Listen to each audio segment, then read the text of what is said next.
Maravilha. Eu ia te perguntar se você já teve algum cliente que você dispensou, tipo chato, ou aquele cliente que depois de 3 dias, que já pisou, já entrou, já saiu, já sujou, ele vai e reclama. Assim, tipo, né? Por isso que você pôs na policy 24 horas. Isso é certeza. É certeza. Ela já teve, né? Eu tenho certeza já sujou, que ela a pessoa já já sujou mandou tudo. a gente embora. Nossa, conta. Olha, eu vou ser muito sincera. Eu nunca precisei, assim, de fato, falar pra pessoa, eu não limpo mais a sua casa. Não dessa maneira. Mas eu acredito que toda a policy ali que eu crio, que o cliente tem, se não for uma pessoa, sabe, do bem mesmo, que ela vai pagar pelo serviço, ela mesmo meio que se vai embora. Porque se eu limpei uma casa e você reclama comigo depois de 3 dias, a minha equipe não vai voltar. Entendi. Então você vai aceitar ou você vai mandar a gente embora. Mas já aconteceu. De verdade, não. Não? Ter que falar que eu não vou fazer, não. Mas eu sempre, desde o início. Ela é paciente. Mas da pessoa reclamar depois de um tempo. Sim, já aconteceu. Você falar, não, esse aí foi de sacanagem. Já aconteceu. Só que quando eu vendo meu trabalho, eu acredito que eu vendo assim com tanto profissionalismo que o cliente entende, por incrível que pareça. Porque eu sou muito clara, olha, a gente vai fazer isso por X, vai acontecer isso, vai acontecer aquilo. Então, nunca houve uma situação que eu precisei falar isso pra pessoa. Mas já houve situação da pessoa ir lá, sei lá, como você mencionou, pedir depois de 3 dias e a gente falar não e o cliente ir embora. Isso já aconteceu. Entendeu? E tem situação que as meninas chegam na casa e mandam as fotos e falam, ó, não dá pra limpar. Ferrou. Lascou. Tá virada dos Manda uma avessos. bomba aqui pra resolver. Olha, Sempre. já aconteceu. Mas eu levo para as meninas o seguinte, se não tiver sujo, o que a gente vai fazer na casa? É. Entendeu? Então, assim, eu costumo não potencializar isso dentro delas. Mas quando elas mandam, sei lá, se for uma situação realmente que impossível, já aconteceu, por exemplo, do cliente falar, eu quero que limpe o meu carpete. E quando chegar lá, o carpete tá podre, o VEC não vai limpar. A gente precisar de parar o trabalho, ir lá, alugar uma máquina, conversar com o cliente antes, se ele tá de acordo, se ele vai querer pagar por aquele serviço, e a menina ter que sair lá e alugar a máquina e fazer acontecer. Então, já aconteceu nesse sentido. Você deixa tudo muito bem esclarecido, né? Muito bem explicadinho para eles entenderem. Para não ter isso. Entendi. Sabe? Como que se dá os valores de limpeza hoje na empresa, na tua empresa? Que é limpeza de pessoas que, longo termo, que moram, né? Isso. Como que são esses valores? Como que você mensura valores? Pela hora como é que eu explico? Pela hora mesmo do que está se cobrando o house cleaning. Se você parar hoje, pelo tempo. Por exemplo, na Carolina do Norte é em torno de 90 a 100 dólares por 2 pessoas. Então eu sempre baseio o meu preço no tempo que eu vou ficar ali e na hora mesmo que o mercado tá. Sim. Porque às vezes acontece tipo assim, a pessoa ela chega, ela começa, mas ela não tem uma empresa, ela não tem uma estrutura, ela não tem tantos gastos. Então ela vai lá e o mesmo serviço que eu cobro por 150, 180, ela cobra por 100.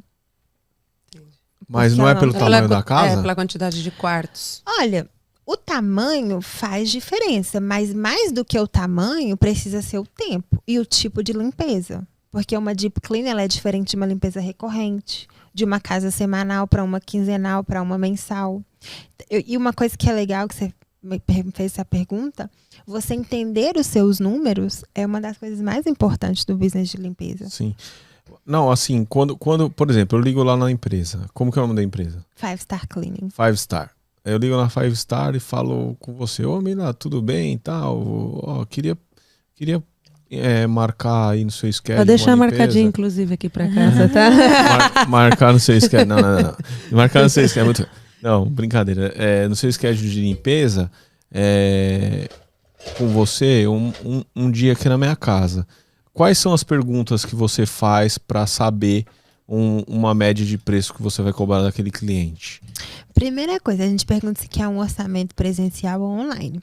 Se a pessoa disser que ela quer um presencial, a gente vai até a casa, anda a casa, vê quantos quartos, o tempo, o tipo de limpeza que ela quer ter. E ali a gente faz a venda para a pessoa.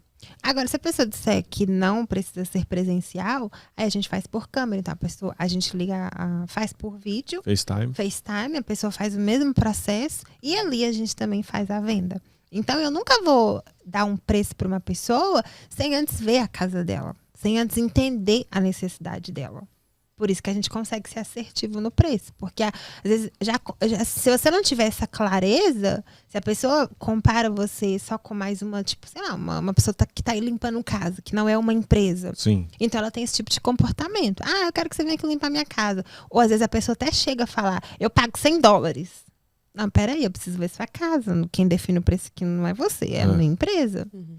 Então, acho que quando você vai criando essa clareza... Esses tipos de clientes, eles, sei lá, eles parece que com o tempo eles nem aparecem mais. Porque, sabe, é tudo muito certinho. Sim. E tem dono que quando as meninas vão limpar, fica dando pitaco? Fica indo atrás? Tem. A maioria fica, não faz assim. Não, limpa ali o cantinho, não, aqui, ó. E fica dando... Assim, incomoda as meninas. Graças a Deus não é a maioria. Uhum. Mas quando acontece de um cliente ficar fazendo isso, tipo, mais de uma vez, mais de 2 vezes, eu peço a menina do meu escritório para ligar e explicar. Olha, a gente precisa de espaço para trabalhar. Se você chamou a nossa empresa, você precisa confiar. Então, ali a gente já vem de uma segurança. Porque o que acontece, na verdade, quando o cliente fica cheio de nhenhenhê, é porque ele não está seguro. E você também precisa entender e respeitar. Sim. Você nunca vê a pessoa entrar aqui na sua casa, você vai sentir desconfiança. Então, eu gosto de trabalhar muito isso com o meu cliente. Olha, fica tranquilo. Depois do serviço, você pode andar tudo. Você pode olhar quina por quina. Se tiver um problema, a gente refaz, a gente volta. Eu tenho seguro. Se sumir qualquer coisa na sua casa e for debaixo da minha empresa, a gente vai se responsabilizar. Então, acho que quando você leva isso para a pessoa nem fica em casa. Conforta muito o americano esse lance, né? Que eu tenho seguro e tal. E você já teve algum problema? Vou fazer 2 perguntas em uma. Com algum funcionário ou funcionária que pegou alguma coisa em alguma casa, ou com algum cliente que plantou algo assim, tipo, tinha tal coisa aqui e sumiu, algo assim, teve? Não. O que aconteceu já foi, a gente foi fazer a primeira limpeza, e aí o grupo pegou comida na geladeira.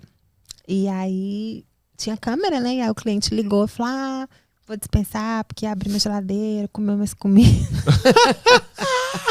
Aí eu falei, poxa vida, é brincadeira, né? A gente teve uma situação dessa, né? A gente tem uma property manager.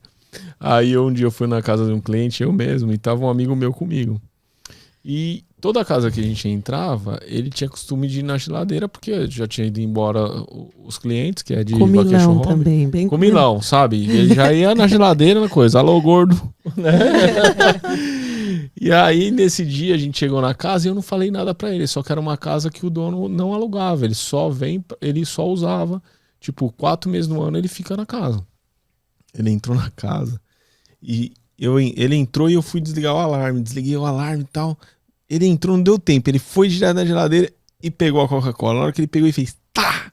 O dono fez assim, ô Hugo, tudo bem nas câmeras?